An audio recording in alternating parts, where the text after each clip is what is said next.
V T ಯುಯಿಂದ ರೀಸೆಂಟಾಗಿ ಒಂದು circular ಬಂದಿದೆ. ಈ ವಿ ಟಿ ಯು ನಮ್ಮ ಲೈಫಲ್ಲಿ ಆಟ ಆಡ್ತಿದೆಯೋ ಏನು ಮಾಡ್ತಿದೆಯೋ ನಮಗಂತೂ ಗೊತ್ತೇ ಆಗ್ತಿಲ್ಲ.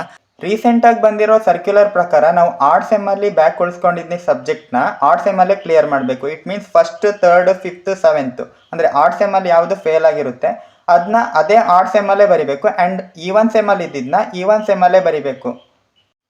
First V T U rules ಹೆಂಗಿತ್ತು ಅಂದರೆ ನಾವು ಆರ್ಟ್ ಸೆಮ್ಮಲ್ಲಿ ಫೇಲ್ ಆದರೆ ಅದನ್ನು ಈವನ್ ಸೆಮ್ಮಲ್ಲೂ ಬರಿಬೋದಿತ್ತು, ನೆಕ್ಸ್ಟ್ ಮೇಕಪ್ಪಲ್ಲೂ ಎಕ್ಸಾಮ್ ಬರಿಬೋದಿತ್ತು. ಆದರೆ ರೀಸೆಂಟಾಗಿ ವಿ ಟಿ ಯು ಯಾಕೆ ಈ ಥರ ಒಂದು ಪ್ಲ್ಯಾನ್ನ ತೊಗೊಬಂದಿದೆ ಅಂತ ಅರ್ಥ ಆಯ್ತಿಲ್ಲ. ಇಫ್ ಎನಿ ಕೇಸ್ ನಾವು ಫಸ್ಟ್ ಸೆಮ್ ಆರ್ ಸೆಕೆಂಡ್ ಸೆಮ್ಮಲ್ಲಿ ಫೇಲ್ ಆಗಿದ್ದರೆ ನಮಗೆ ಫೈನಲ್ ಇಯರ್ಗೆ ಎಲ್ಲನೂ ಕ್ಲಿಯರ್ ಮಾಡ್ಕೊಂಡಿರಬೇಕು. ಇಫ್ ಫೇಲ್ ಆಗಿದ್ದರೆ ಫಸ್ಟ್ ಇಯರಲ್ಲಿ ನೆಕ್ಸ್ಟ್ ನಮಗೆ ಫೈನಲ್ ಇಯರ್ಗೆ ಎಂಟ್ರಿ ಇರಲ್ಲ.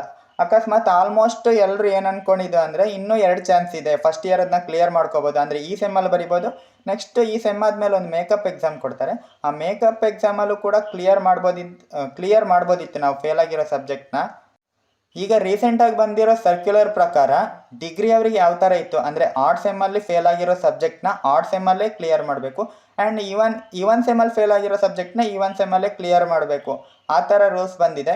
ಸರ್ಕ್ಯುಲರಲ್ಲಿ ಕ್ಲಿಯರಾಗಿ ಮೆನ್ಷನ್ ಮಾಡಿದ್ದಾರೆ, ಅದು applicable for only 4 sem students 2022 scheme ಅಂತ, and for the 2025 scheme also ಅಂತ ಮೆನ್ಷನ್ ಮಾಡಿದ್ದಾರೆ.